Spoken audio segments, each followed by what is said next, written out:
सब। और इस टाइम साथ साथ आप पोएट्री भी कर रहे थे कि सिर्फ पोइट्री बचपन से, छोटी छोटी, कभी कभी, मेनली पेंटिंग करता Okay. था मैं, पोइट्री समटाइम थोड़ा थोड़ा Sometimes थोड़ा करते थोड़ा। हाँ, तो वो मैंने देखा कि लोग बदलने लग गए।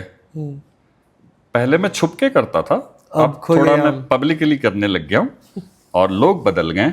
मैं वहीं के वहीं हूँ अब, लेकिन मैं खुश हूँ क्योंकि अब मुझे वो सपोर्ट कर रहे हैं कि अरे ऐसा भी होता है, अच्छा।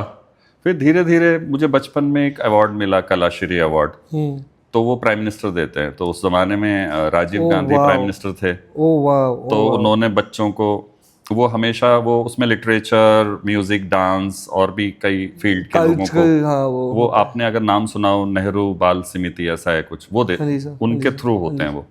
तो हर फील्ड के एक एक बच्चे को वो अवार्ड, तो मुझे मिला वो। तो राजीव गांधी के घर भी गए, ओ वाह, वहाँ प्राइम मिनिस्टर घर में इनवाइट करते हैं। तो फर्स्ट टाइम मैं राजीव गांधी किसी प्राइम मिनिस्टर के घर गया था, अखबारों में तस्वीरें छप रही थी, तो वो तो दुनिया ही, हमारी तो दुनिया ही बदल गई। पूरे पेरेंट्स का जो लव था, प्यार, मोहब्बत, अटेंशन, रिश्तेदार में, अड़ोस पड़ोस, तो ये बड़ा फर्क पड़ता, सब बदल गए। तो आई फील प्राउड कि उस टाइम ये बोलना स्टार्ट हो गए कि हाँ अजय समीर मेरा बेटा है, मेरा बेटा है। हाँ, हमारे फादर, वो जो अखबार की कटिंग्स होती थी, वो हमेशा एक छोटा सा बैग, पुराने जमाने में लोग ऐसे चलते थे। तो मेरे फादर को भी वो शौक था, भाई छोटा सा एक लेदर का बैग ऐसे यहाँ पे लगा के, तो उसमें वो न्यूज़पेपर को मोड़ के, शायद उससे बेहतर चीज मैंने लाइफ में शायद देखी नहीं है कि जो फादर जो प्राउड करते हैं ना, मदर फादर, उनसे ज्यादा कुछ नहीं। तो वो ऐसे वो न्यूज़पेपर को मोड़ के हमेशा छोटे से उसमें डाल लेते थे, और जहां जाते थे उसे खुल खुल के दिखाते, ये ही इज माय सन।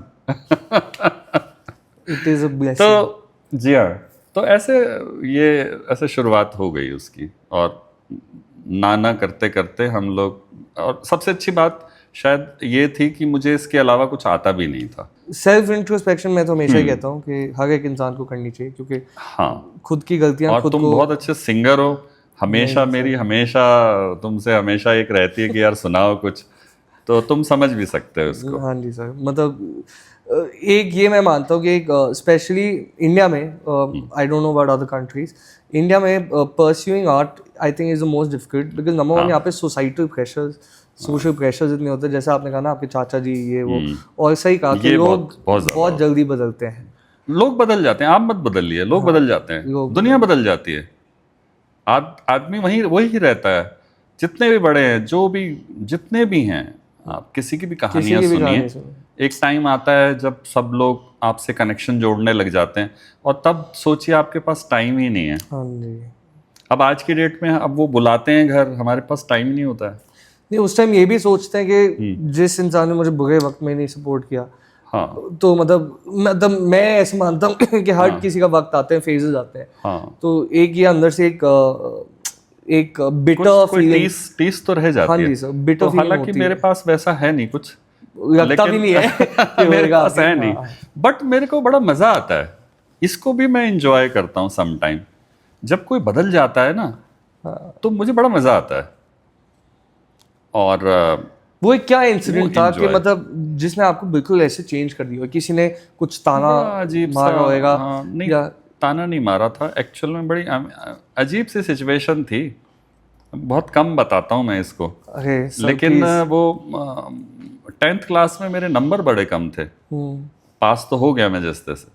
तो मेरे जो फ्रेंड्स थे, जनरली मेरे को पढ़ाई लिखाई पसंद नहीं थी, तो मैंने क्या किया हुआ था स्कूल्स में, इस क्लास में ना जाना पड़े, तो फुटबॉल टीम में मैं होता था, हॉकी में, क्रिकेट में, और मैं जहाँ जाता था वहाँ सेलेक्ट हो जाता था। तो इतना टैलेंट मेरे पास हर चीज़ का था कि मैं क्रिकेट में जाऊँगा तो भी मेरा अच्छा एक रेपुटेशन रहेगा, हॉकी में भी रहेगा, क्लास में नहीं जाना है, बंक करना है। तो कहीं पढ़ाई वढ़ाई तो की नहीं मैंने, तो नंबर बड़े कम थे, तो बड़ी परेशानी हुई उस टाइम, बड़ा सेटबैक था। तो एक बार मैं ऐसे दोस्तों के साथ ऐसे खेलने जाते हैं बच्चे, जैसे हम भी जाया करते थे खेलने में, तो खेलने जा रहा था, तो अचानक मैं रास्ते में रुक गया। वो बड़ा अजीब सा इंसिडेंट था, मुझे भी नहीं पता वो क्या हुआ था, और जिंदगी वैसे ही चल रही थी 10th क्लास तक, नॉर्मल, जैसे खेलना खालना, घर आना, खाना पीना, सोना, डांट खा लेना, पिट जाना बस ऐसी लाइफ चल रही थी। एक दिन अचानक से क्या हुआ, बीच रास्ते में मैं खड़ा हो गया और मैं खड़ा ही रह गया, मैं ना आगे गया ना पीछे गया। और कुछ एक फील सा कुछ आया था मुझे वहीं खड़े खड़े कि तुम कर क्या रहे हो। और ये मतलब मैं बताता नहीं हूँ क्योंकि अजीब सी बातें हैं ये, और बताने में भी अजीब सी। तो वो जो फील था ना कि तुम कर क्या रहे हो, तुम जा क्या रहे हो, तुम्हारी घर की स्थिति फाइनेंशियली इतनी कमज़ोर है, तुम इंजॉय कर रहे हो, तुम कर क्या रहे हो, तुम्हें करना क्या चाहिए, कुछ इस तरह के सवालात ऐसे पैदा हो गए। हाँ वहीं खड़े खड़े। और वो 10-20 मिनट में वहीं खड़ा था और रो रहा था। ओह वाह। हाँ वो बड़ा अजीब सा इंसिडेंट था मेरी लाइफ का, वो मैं भूलता भी नहीं हूँ उसको। उसके बाद मैं घर आ गया और मैं 1-2 दिन बहुत परेशान रहा।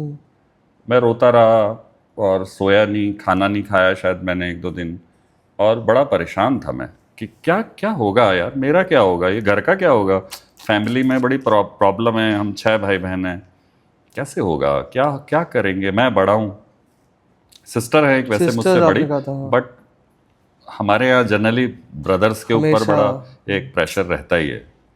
तो 10th मतलब मैंने पास किया था उस वक्त। तो वो उस टाइम उन 2 दिनों में जो आपने अपने आप से बातें करी, वो बड़ा ज़रूरी है लाइफ में, खुद से बातें करना, अपने आप को अकेले ले जाके कुछ दिनों बात करना। तो वो जो कन्वर्सेशन थी मेरी खुद से, तो वहाँ मुझे ऐसा रियलाइज़ हुआ कि अब मुझे कुछ अपने ऊपर फोकस करना है, कुछ फैमिली के लिए करना है और अपने लिए भी करना है। क्या करना है ये नहीं पता है, लेकिन मुझे एक चीज़ पता चल गई कि क्या क्या चीज़ें नहीं करनी है। तो नहीं वाली मुझे क्लियर थी कि सारे दोस्त छोड़ देने, और इस स्कूल में रेपुटेशन इतनी खराब है मेरी, ये स्कूल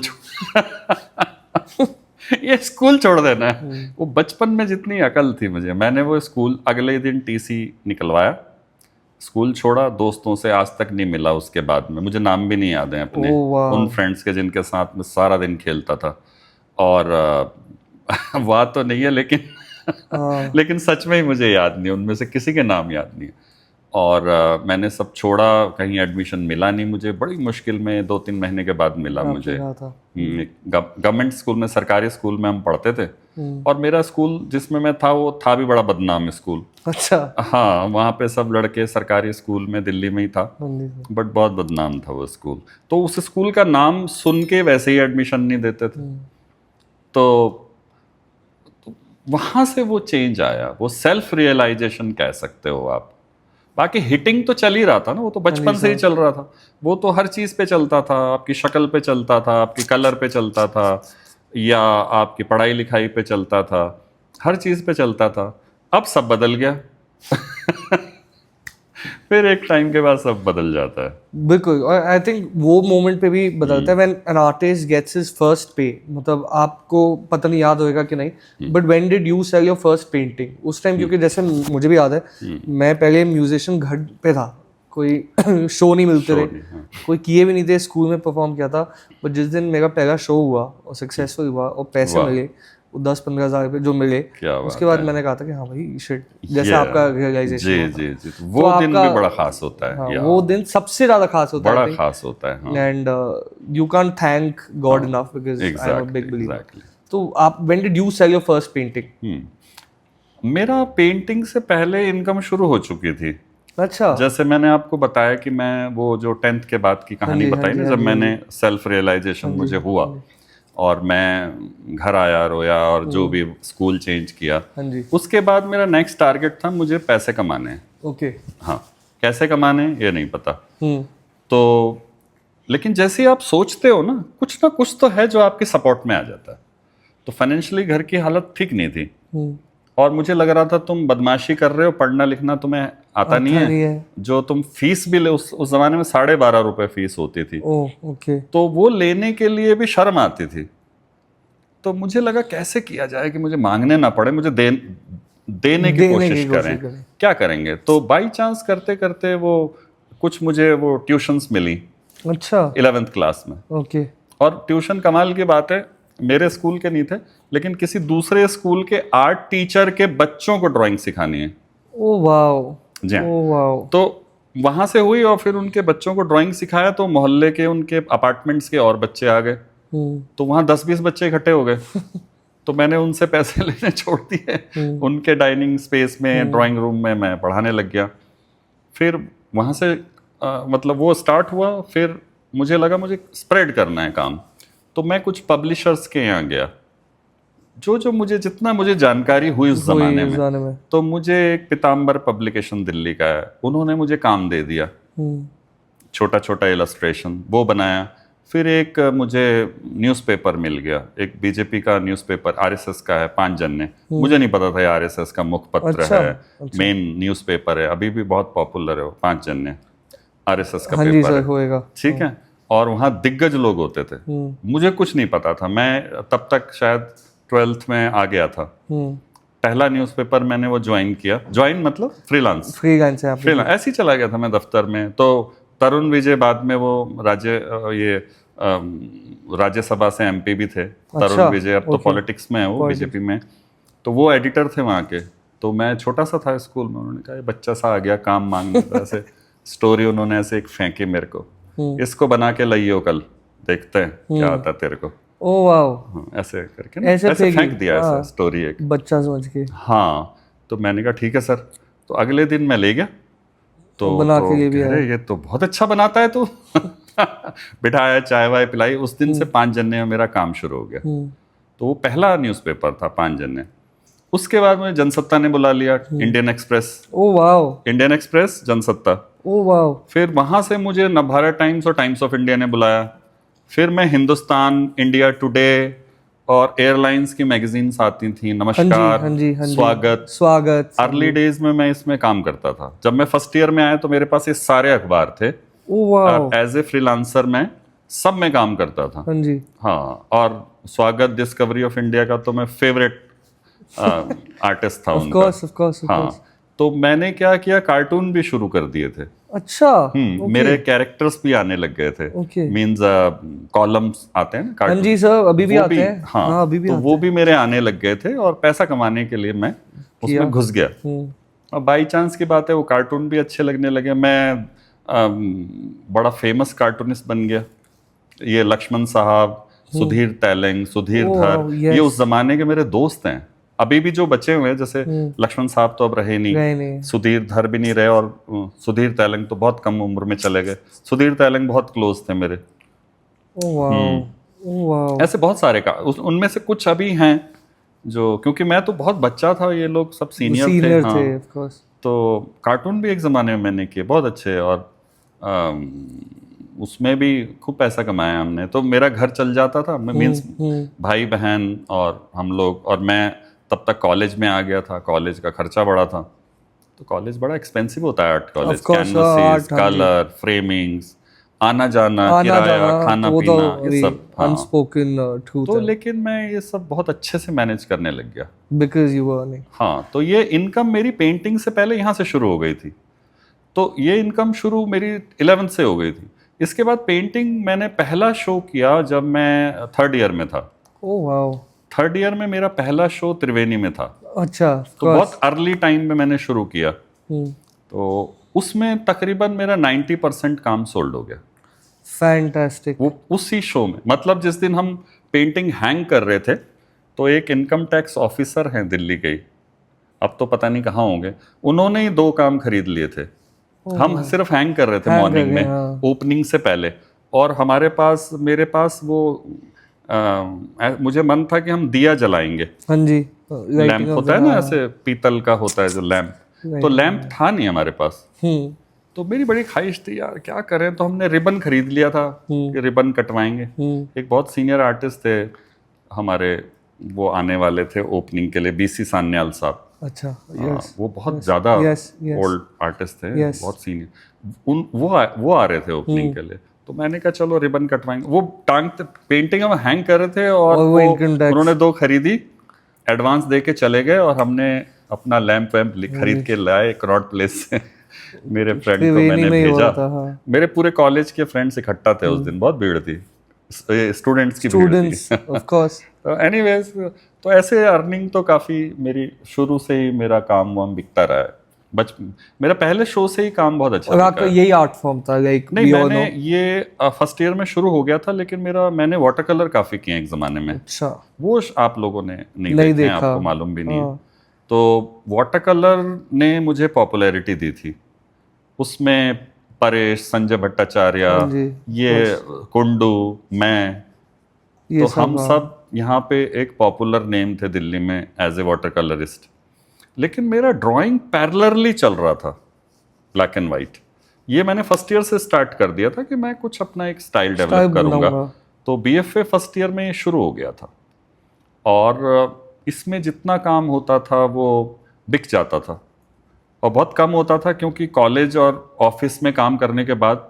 लेकिन मैं करता रेगुलर था, घर में जाके रेगुलर काम। तो इसके शो कॉलेज के बाद शुरू हुए, क्योंकि और ये फिर काम धीरे भी धीरे हाँ। धीरे धीरे वाटर कलर मैंने छोड़ दिए। ये मेरी एक इंडिविजुअल क्वालिटी थी। जैसे जैसे आप मेच्योर होते हो, आपको भी समझ में आता है कि आपको क्या रखना चाहिए, फिर टोटली मैं ये तो एक फैक्ट है सर, हर आर्टिस्ट का एक ग्राफ होता है। मतलब जैसे एक सिंगर भी हमेशा एक टाइप के गाने नहीं गाता, हमेशा हाँ, लाइफ में वो डिफरेंट। बदलता तो आज आपका ये आर्ट फॉर्म है, द रीजन माय जी। Ajay Sameer is Ajay Sameer. As you grow I think you are going to explore other options as well. जी। But let's talk about this art form. It is one of the most distinctive art forms I've seen. Pen on paper मतलब बहुत जी। Artist करते होंगे, but free hand करना, इतनी intricacy के साथ करना with a pinch of red. अच्छा, रेड की स्टोरी क्या है? रेड कहाँ से और क्यों आता है? हाँ, एक्चुअली वो भी जर्नी का पार्ट है। अच्छा जैसे जब मैंने ड्राइंग शुरू की थी तो मेरे जहन में एक ही बात थी कि जो ड्राइंग्स है, बेसिकली जो ड्राइंग्स है, पेनिंग, इसमें एक्सपेरिमेंट नहीं हुआ है। हाँ जी बहुत छोटे छोटे लोग काम करते हैं या मीडियम साइज तक करते हैं। और मैं जब कॉलेज में था, बीएफए में ही था मैं, फर्स्ट ईयर में, बिल्कुल मैं नया नया कॉलेज गया था, तब से मेरे दिमाग में घूम रहा था एक स्टाइल बनाना है अपना, हाँ। स्टाइल होना चाहिए। तो मेरे जितने सीनियर थे मास्टर्स में, एमएफए में जो थे, और जो मेरे टीचर्स थे, बहुत बड़े बड़े आर्टिस्ट थे उस जमाने में, वो सबके स्टाइल हैं, बड़े बड़े कैनवसेस कर रहे हैं। तो उनके काम देखने के बाद मुझे ये लगा कि मुझे शायद, मैं जो पेन वर्क करता हूँ, पेन से मैं करता ही था हाँ जी शुरू सर। से, इसमें लोगों ने काम नहीं किया है। अगर मैं इसमें 6 फुट बना दूं, फैंटास्टिक। तो वो जो एक थॉट दिमाग में बना, तो मैंने फर्स्ट ईयर में एक काम शुरू किया। सेकंड ईयर तक आते आते मैंने 2 बड़े काम बना लिए थे। और बाई चांस की बात है कि वो सतीश गुजराल जी ने देखे और वो मॉडर्न आर्ट गैलरी के लिए परचेज कर दिया। तो एनजीएमए में मेरी 3rd ईयर में कलेक्शन, सोचिए आप। और सतीश गुजराल जी ने खाली खरीदा नहीं, उन्होंने चिट्ठी लिखी वहाँ कि ये आर्टिस्ट कौन है, इससे मिलना चाहता हूँ मैं। तो एक छोटी सी स्लिप छोड़ के गए थे वो। तो वहाँ एनजीएमए में एक आर्टिस्ट होते थे उस जमाने में, एसके सानी साहब। हाँ जी, वो भी ड्राइंग करते हैं, जानते होंगे आप। हाँ जी। तो एसके सानी साहब थे, उन्होंने कहा अरे तेरी लॉटरी लगी हुई है यार, तो कहाँ था? तो उन्होंने फिर नंबर दिया कि ये सतीश गुजराल का नंबर है और आप इस पे कॉल करो, वाह। किरण गुजराल उठाएंगी। हाँ जी तो गुजराल साहब को थोड़ा दिक्कत थी बोलने में, सुनने में। जी, हाँ तो जी। किरण गुजराल से हमारी बात होती थी, तो उनको मैंने फोन किया, फिर हम घर गए। तो ये बड़ा ऑनर था। एक्चुअली तो जितना वो बिकने की खुशी थी, इतने महंगे काम ऐसी मैंने अनाप शनाप प्राइस रख दिए थे। हाँ। तो और आर्टिस्ट का प्रॉब्लम क्या रहा है, मेरा भी जैसे जो हमेशा था, कम्युनिकेशन। आर्टिस्ट कुछ कम्युनिकेट कुछ करना चाहता है, कुछ और कम्युनिकेट हो जाता है। तो आर्टिस्ट ये कभी अपने कस्टमर्स या व्यूअर्स को बता ही नहीं पाया कि भाई मुझे महंगा बेचना ही नहीं है, बट मुझे ये करना है कि मेरा आर्ट फॉर्म या मेरा पेंटिंग या मेरा कैनवस या मेरा paper work should be in a household. And I think this is been your goal is well, कि you don't care about what price you get. Of course, there is a certain bar, but the point and the view of any artist has always been कि my artwork and my recognition should be there in the art world. तो अन्य art हमने इसलिए start किया था कि upcoming artist इतने हमने उनको अपॉर्चुनिटीज दी ताकि उनके आर्ट फॉर्म भी मतलब आगे घर में पहुंच सकें, उनके भी जाए। और कहीं ना कहीं मुझे कभी कभी लगता है कि हम कहीं ना कहीं सक्सीड भी हुए, कभी नहीं भी हुए। तो ऐसे ही I think that's how we met you as well, when dad met you for the first time as well. Exactly. उनका यही था कि मैंने बस काम आपका अभी दिखाना है, बेचना ना बेचना वो तो बात की बात है, वो एक बात की बात वो है। बात की बात कुछ चीजें आपके पास हैं नहीं एक्चुअली, वो सिचुएशन, सर्कमस्टेंस, सो वही है। हाँ। एंड हम यही कहते हैं, मैं हमेशा आन्य आर्ट के पेज पे भी ये कहता हूँ कि I am not trying to sell art. I'm 28 years old. I've never tried to sell an art form or sell an artwork. I've always tried to sell a story. Okay, why you should buy that particular art form, why should you invest in that particular art form, and what the journey of that particular artist and art form has always been. बड़ी खूबसूरत बात है। मतलब यही है sir. क्योंकि art sir, मतलब ये मैं जितना डीप जाऊं उतना कम है। बिल्कुल। कि आर्ट आज के दिन में मैं पेंटिंग तभी खरीदता हूँ क्योंकि मेरा पर्सनल कनेक्शन है कि मैं अजय समीर की पेंटिंग में अच्छा मुझे कुछ ऐसा दिखता है कि विच वार्म्स मी अप, तभी I will by his painting. इसलिए नहीं खरीदना क्योंकि अजय समीर है या जी बिल्कुल। ये होता है कि मुझे आर्ट फॉर्म से कनेक्ट होता है, फिर जाके Ajay Sameer becomes N Ajay Sameer. So that is a very blunt opinion which I can give. तो पहले कौन हुसैन साहब को जानते थे सर? करेक्ट। कोई नहीं। वो उनके आर्ट फॉर्म से धीरे धीरे, हाँ, आर्ट फॉर्म से तो फिर हमारा चेहरा ही एक्चुअली वो है।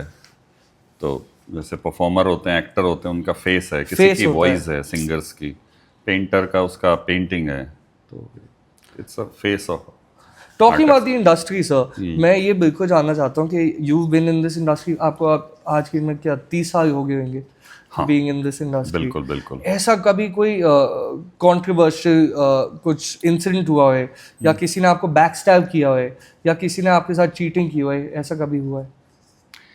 देखिए, ये तो बहुत नेचुरल सी बात है ऐसा बिल्कुल कि कोई सी भी फील्ड हो, भले ही आप सड़क पे पानी बेच रहे हो वो पुलिस वाला डंडा मार देगा, वो फिर आप उसको 100 रुपए दे दीजिए, सब सेट हो जाता है। 2 दिन तक वो दुआ सलाम करता है। ये हर इंडस्ट्री में है और आर्ट भी एक इंडस्ट्री बन गया है। एक्चुअली जब हमने शुरुआत की थी, मैं वैसे बहुत लकी रहा हूँ। मेरा जब आर्ट वर्ल्ड में मैं आया हूँ, आप समझ लीजिए 93 के बाद, 95 के बाद, बल्कि आप कहिए ठीक से जब मैं आया हूँ। मैं तो पैदा भी नहीं हुआ था। हाँ, तो तुम तब थे नहीं। उस वक्त अखबारों में एक चर्चा चली कि क्या आर्ट बाजारू हो गया है। वाह। आप सोच के देखिए, मैं उस वक्त का आदमी हूँ कि जिस वक्त इंडियन एक्सप्रेस में एक आर्टिकल छपा एडिटोरियल पेज पे, क्या आर्ट अब बाजारू हो गई। हिंदी और इंग्लिश दोनों में छपा था वो, जनसत्ता और इंडियन एक्सप्रेस, और उसमें हुसैन से लेके और मेरे तक के व्यूज थे। वाह। मैं उस वक्त आर्ट में घुसा जिस वक्त मार्केट डेवलप हो रही थी इंडिया में और कुछ काम अच्छे बिकने शुरू हो गए थे। उसके पीछे कॉज बहुत सारे, हुसैन साहब का बड़ा कंट्रीब्यूशन है और भी लोगों का कंट्रीब्यूशन है। स्टार्टिंग में तो आर्ट बिकना शुरू हुआ था, लेकिन सोचिए वो ज़माना ऐसा था, वो बिकने को बाजारू कह रहे थे। तो क्या अब ये बाजारू हो जाएगी, क्या ये कमर्शियल हो जाएगी, क्या अब आर्ट खत्म हो जाएगा, सीरियसनेस हट जाएगी, क्या होगा।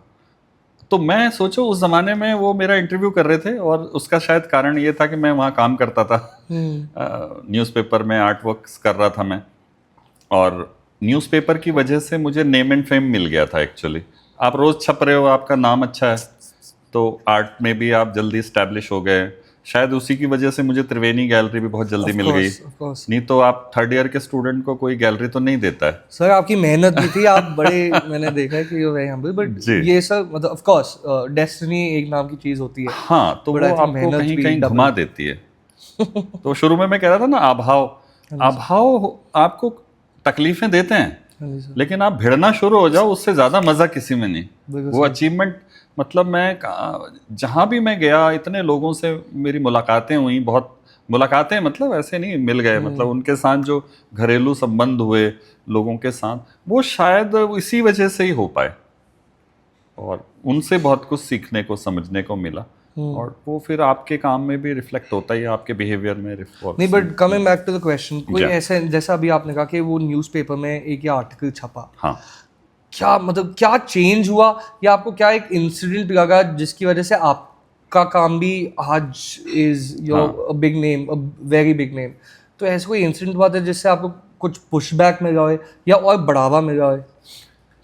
नहीं, देखिए उस टाइम वो चेंजेस शुरू हो रहे थे, स्लाइटली धीरे धीरे शुरुआत हो रही थी, और मुझे पता नहीं था, क्योंकि हम नए नए एंटर करे थे, तो हम आज देखते हैं या हाँ उसके जी 10 सर, साल बाद बिल्कुल, हमने देखा बिल्कुल सही। उसका इम्पैक्ट जो था उस टाइम हमारे लिए, हमारे को भी यही लग रहा था क्या अब आर्ट ये, क्योंकि ये इतने बड़े बड़े लोग बातें कर रहे हैं, इतने बड़े बड़े राइटर्स बातें कर रहे हैं कि अब क्या हम कमर्शियल हो जाएंगे।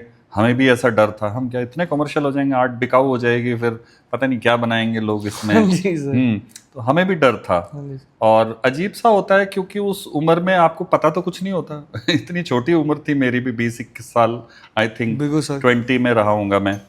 लेकिन मेरे काम बिक रहे थे, हम्म, और बिक रहे थे, डिमांड हो रही थी, और मैं काफ़ी जल्दी, और मेरे हर अखबार में तकरीबन आर्टिकल छप रहे थे। ओह। और उस दौरान एक बड़ी अच्छी बात थी, पेड नहीं था न्यूज़पेपर, हाँ जी सर, पेड नहीं था। मेरे नवभारत टाइम्स में आर्टिकल छप रहे थे, मेरे टाइम्स ऑफ इंडिया में छप रहे थे, हिंदुस्तान में छप रहे थे, सब में ही छप रहे थे, राष्ट्रीय सहारा में छप रहे थे, और वो भी आधा आधा पेज।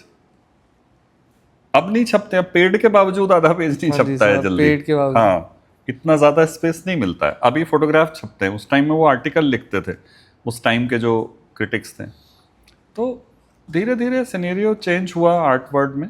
सो और बिल्कुल हुआ, जैसे तो मैं वो एक ना चीज, पता नहीं चलता है, वो जैसे वक्त ऐसे घूमता है ना घड़ी, तो धीरे धीरे होता है। बट हम उस टाइम के हैं जब आर्ट का आया, और फिर Accessible हमने नहीं था। देखा कि मेरे टाइम पे ही बूम आया थोड़ा,